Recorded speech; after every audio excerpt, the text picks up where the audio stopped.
Hello दोस्तों, स्वागत है आपका अपना चैनल उपेंद्र मैथ में। आज हम लेकर आए हैं जीके के टॉप 50 प्रश्न जो कि आपके सभी एग्जाम के लिए महत्वपूर्ण होगा, जैसे एसएससी, बैंक, रेलवे या इसके अलावा कोई भी एग्जाम हो। जितने भी वनडे एग्जाम है सभी के लिए टॉपिक बहुत ही हेल्पफुल होगा। यहीं से आपके एग्जाम में प्रश्न देखने को मिलेंगे, क्योंकि हमने इसमें जितने भी प्रश्न लिए हैं सभी आपके एग्जाम में आए हुए प्रश्न हैं। इसके अलावा यदि आप हमारे चैनल पर नए, चैनल को सब्सक्राइब कर लें, बेल आइकन को प्रेस कर लें ताकि हमारे द्वारा डाले गए वीडियो के अपडेट आपको मिलते रहें। आज का पहला क्वेश्चन है, भारत में अंग्रेजों द्वारा निर्मित पहला किला कौन सा था? तो वह था Fort Saint George. Option A इसका सही उत्तर हो जाएगा। हैदराबाद का अंतिम निजाम यानी कि शासक कौन था? तो वह था आपका मीर उस्मान अली खान। ऑप्शन सी इसका सही उत्तर हो जाएगा। 1818 में भारत की पहली कपड़ा मिल किसके पास फोर्ट ग्लास्टर में स्थापित की गई थी? तो याद रखिएगा वह है आपका ऑप्शन डी कलकत्ता। याद रखिएगा। भारत में पहला अखबार किसने शुरू किया? तो किसने किया था? जेम्स हिक्की ने। ऑप्शन डी इसका सही उत्तर हो जाएगा। लखनऊ में 1857 के विद्रोह का नेतृत्व किसने किया था? तो वह किया था, याद रखिएगा, बेगम हजरत महल ने। ऑप्शन बी इसका सही उत्तर हो जाएगा। निम्नलिखित में से कौन सी ब्रिटिश समाज सुधारक, महिला अधिकार आंदोलनकारी और भारतीय राष्ट्रीयता की समर्थक थी? तो वह थी, याद रखिएगा, एनी बेसेंट। ऑप्शन डी इसका सही उत्तर हो जाएगा। बेलूर मठ कहाँ पर स्थित है? तो बेलूर मठ आपका पश्चिम बंगाल में स्थित है। ऑप्शन ए इसका सही उत्तर हो जाएगा। भारतीय राष्ट्रीय कांग्रेस का पहला अधिवेशन 1885 में आयोजित किया गया था। इसका आयोजन भारत के किस शहर में किया गया था? तो वह किया गया था बम्बई में। ऑप्शन सी इसका राइट आंसर हो जाएगा। लाल बाल पाल नाम से प्रसिद्ध स्वतंत्रता सेनानी क्रमशः किन भारतीय राज्यों से संबंधित थे? तो वह याद रखिएगा पंजाब, महाराष्ट्र और बंगाल से। ऑप्शन डी इसका राइट आंसर हो जाएगा। 1907 में भारतीय राष्ट्रीय कांग्रेस के अध्यक्ष कौन थे? तो वह याद रखिएगा रास बिहारी घोष। ऑप्शन डी इसका सही उत्तर हो जाएगा। रेड क्लिफ रेखा किन दो देशों के बीच अंतर्राष्ट्रीय सीमा रेखा है? तो वह है आपका भारत और पाकिस्तान के बीच। ऑप्शन बी इसका सही उत्तर हो जाएगा। भारत के इनमें से किस राज्य की सीमा महाराष्ट्र की सीमा से जुड़ी नहीं है? तो याद रखिएगा कौन सी सीमा है? वह है आपका बी ओडिशा। ऑप्शन डी इसका राइट आंसर हो जाएगा। अगला क्वेश्चन है, महाराष्ट्र में पश्चिमी घाटों को स्थानीय रूप से किस नाम से जाना जाता है? तो किसे जानते हैं? वह सादरी के नाम से जानते हैं। ऑप्शन डी इसका राइट आंसर हो जाएगा। माउंट एवरेस्ट डैश में स्थित है, यानी कि माउंट एवरेस्ट कहाँ पे स्थित है? तो वह आपका नेपाल में स्थित है। ऑप्शन सी इसका राइट आंसर हो जाएगा। अगला क्वेश्चन है, हैदराबाद शहर किस पठार में स्थित है? तो हैदराबाद शहर आपका डेक्कन पठार पर स्थित है। ऑप्शन ए इसका सही उत्तर हो जाएगा। दीफू दर्रा कहाँ स्थित है? तो दीफू दर्रा आपका है अरुणाचल प्रदेश। ठीक है, याद रखिएगा। ऑप्शन बी इसका राइट आंसर हो जाएगा।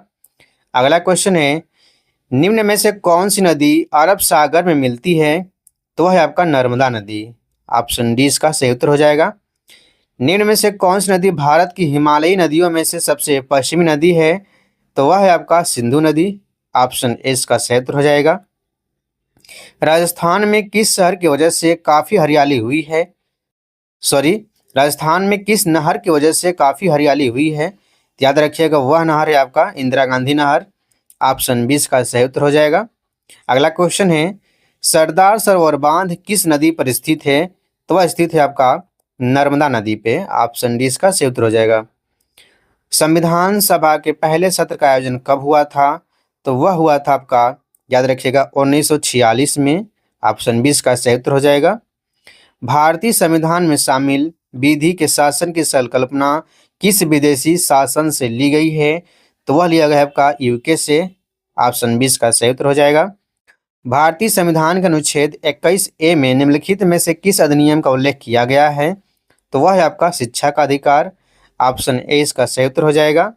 अगला क्वेश्चन है, भारतीय संविधान के किस अनुच्छेद में जीने के अधिकार से संबंधित विवरण है? तो वह है आपका अनुच्छेद 21। ऑप्शन ए इसका सही उत्तर हो जाएगा। भारतीय संविधान में मूल अधिकार के रूप में वर्णित लोक नियोजन विषय में अवसर की समता संविधान के किस अनुच्छेद में दी गई है, तो वह है आपका अनुच्छेद 16 में। ऑप्शन बी इसका राइट आंसर हो जाएगा। भारतीय संविधान के किस अनुच्छेद का उद्देश्य भारत के संपूर्ण क्षेत्र में नागरिकों के लिए समान नागरिक संहिता सुरक्षित करना है? तो वह अनुच्छेद है आपका ऑप्शन सी, यानी कि अनुच्छेद 44। याद रखिएगा। भारतीय संविधान में 11वें मौलिक कर्तव्य को किस वर्ष में जोड़ा गया? तो वह जोड़ा गया था आपका 2002 में। ऑप्शन 20 का राइट आंसर हो जाएगा। भारतीय संविधान का कौन सा अनुच्छेद संसद में राष्ट्रपति के विशेष अभिभाषण से संबंधित है? याद रखिएगा, वह है आपका अनुच्छेद 87। ऑप्शन डी इसका सही उत्तर हो जाएगा। भारत के राष्ट्रपति पद पर निर्वाचन हेतु उम्मीदवार के लिए वांछित न्यूनतम आयु कितनी है? तो वह है आपका 35 वर्ष। ऑप्शन सी इसका राइट आंसर हो जाएगा। भारत के उपराष्ट्रपति का पद कितने समय के लिए होता है? तो वह होता है 5 वर्ष के लिए। ऑप्शन डी इसका सही उत्तर हो जाएगा। आधुनिक अर्थशास्त्र का जनक किसे माना जाता है? हम एडम स्मिथ को मानते हैं। ऑप्शन ए इसका राइट आंसर हो जाएगा। निम्नलिखित में से किस प्रकार की अर्थव्यवस्था में व्यक्तिगत स्वामित्व वाले उत्पादन के कारक हैं? तो है आपका पूंजीवादी।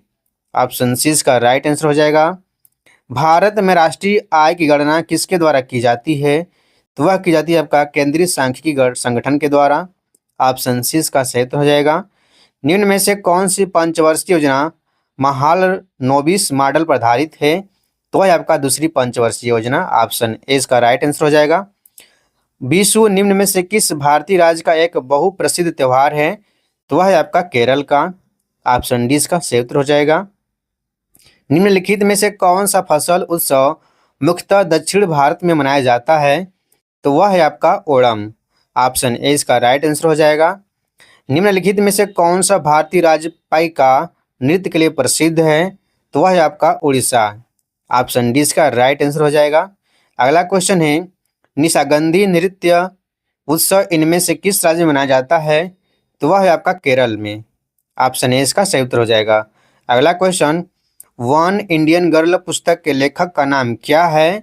तो वह है आपका चेतन भगत। ऑप्शन ए इसका सही उत्तर हो जाएगा। पुस्तक the people's president doctor APJ Abdul Kalam के लेखक हैं, तो याद रखिएगा वह है आपका SM खान। ऑप्शन सी इसका राइट आंसर हो जाएगा। अगला क्वेश्चन है, अंतर्राष्ट्रीय योग दिवस किस दिन मनाया जाता है? तो वह मनाया जाता है आपका 21 जून को। ऑप्शन ए इसका राइट आंसर हो जाएगा। हैलोवीन कब मनाया जाता है? तो वह मनाया जाता है आपका 31 अक्टूबर को।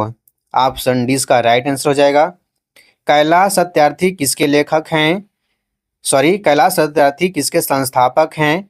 तो वह है आपका बचपन बचाओ आंदोलन के। ऑप्शन ए इसका राइट आंसर हो जाएगा। भारत के सर्वोच्च न्यायालय की पहली भारतीय महिला न्यायाधीश कौन थी? तो वह थी आपका फातिमा बीबी। ऑप्शन डी इसका राइट आंसर हो जाएगा। ठीक है, भारत के सर्वोच्च न्यायालय की पहली भारतीय महिला न्यायाधीश कौन थी? तो फातिमा बीबी थी। याद रखिएगा। इंग्लिश चैनल को तैरकर पार करने वाली प्रथम भारतीय महिला कौन है? याद रखिएगा वह है आपका आरती शाह। ऑप्शन 20 का राइट आंसर हो जाएगा। अगला क्वेश्चन, भारत के पहले सुपर कंप्यूटर को क्या कहा जाता है? तो उसे हम परम 8 कहते हैं। ऑप्शन इसका राइट आंसर हो जाएगा। अगला क्वेश्चन, निम्नलिखित में से कौन सा कंप्यूटर का एक इनपुट डिवाइस नहीं है? तो वह है प्रोजेक्टर। इनपुट डिवाइस नहीं है आपका, आउटपुट डिवाइस है। ठीक है, इनमें से कौन रासायनिक ऊर्जा को विद्युत ऊर्जा में बदलता है? तो वह है आपका, याद रखिएगा क्या है, बैटरी रासायनिक ऊर्जा को विद्युत ऊर्जा में बदलता है। क्रायोजेनिक डैश को दर्शाता है, तो किसको दर्शाता है? कम तापमान को। ऑप्शन ए इसका राइट आंसर हो जाएगा। निम्नलिखित में से किस रक्त समूह को सर्वदाता कहा जाता है? तो वह समूह है आपका, याद रखिएगा, ओ। ऑप्शन सी इसका राइट आंसर हो जाएगा। BIOS का पूरा नाम क्या है? तो उसे हम कहते हैं बेसिक इनपुट आउटपुट सिस्टम। ठीक है, यानी कि ऑप्शन 20 का राइट आंसर हो जाएगा। दोस्तों, आज का हमारा क्वेश्चन कंप्लीट हुआ। यदि आपको वीडियो पसंद आया तो प्लीज़ चैनल को सब्सक्राइब कर ले, बेल आइकन को प्रेस कर लें, ताकि हमारे द्वारा डाले गए वीडियो के अपडेट आपको मिलते रहें। तो आज के लिए इतना ही, मिलते हैं नेक्स्ट वीडियो में। तो आज के लिए धन्यवाद।